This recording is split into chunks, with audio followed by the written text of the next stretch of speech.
Tor crouched on all fours. He tried to tighten the muscles in his neck, his strong shoulders, his forearms, his whole body. He felt so cold, freezing. He kept shaking and shuddering as if his entire being were tearing itself to pieces. As soon as he tried to take a deep breath, he started to cough. The sharp gravel bit into his raw palms and knees, drawing blood. Above him, the sun throbbed behind dark clouds. Ravens croaked and whirled. A sea-eagle shrieked. Tor bowed his head. When at last he felt able to look around, what was there to see?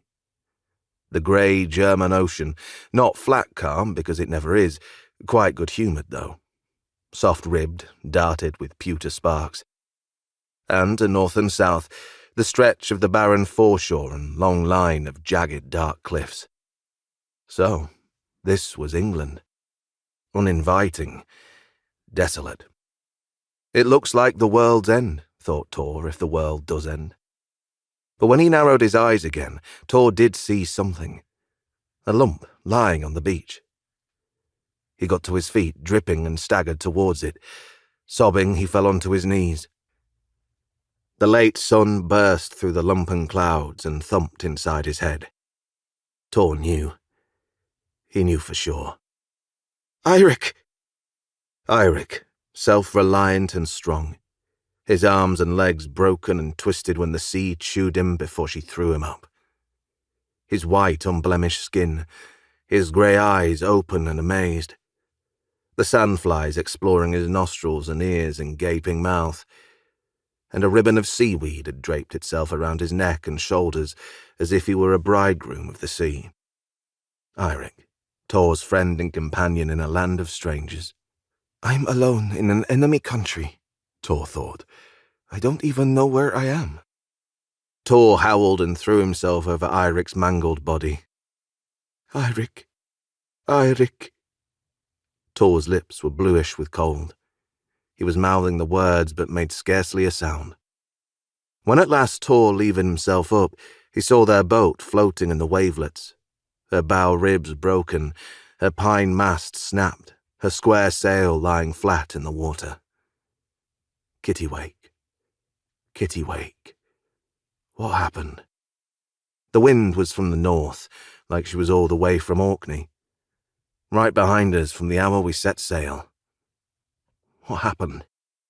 One moment we were surging forward, the next we collided. Not ice. It can't have been, not this far south. A whale? It couldn't have been the whirlpool, he thought. That's much further north, unless there is a second one. Swimming ghosts? No, they wouldn't capsize my Kittiwake. She'd sail straight through them.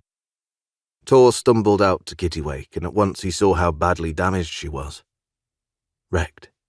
Good for nothing but driftwood. The ocean glittered. The shadow of a dark cloud advanced towards him over the offing. It's Ran, thought Tor, the goddess of the sea. She's down there with her drowning net, gloating over her victim. However many of us she drowns, she always wants more. More. But not only had Ran spared Tor, she had spared his seacoat as well. A great bulky mass of a thing, coarsely woven and thickly lined and smeared all over with pig's fat. He'd thrown it off so he could swim, but Eirik, poor Eirik, he hadn't known how to swim.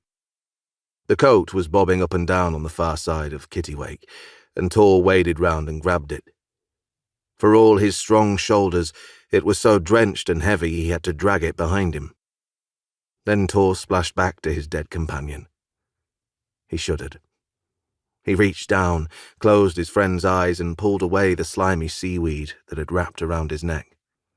Tor knew he must bury him so he could begin his journey to the next world. Where, though? And what could he dig with?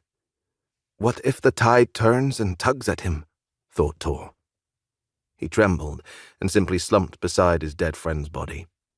He didn't know how to begin.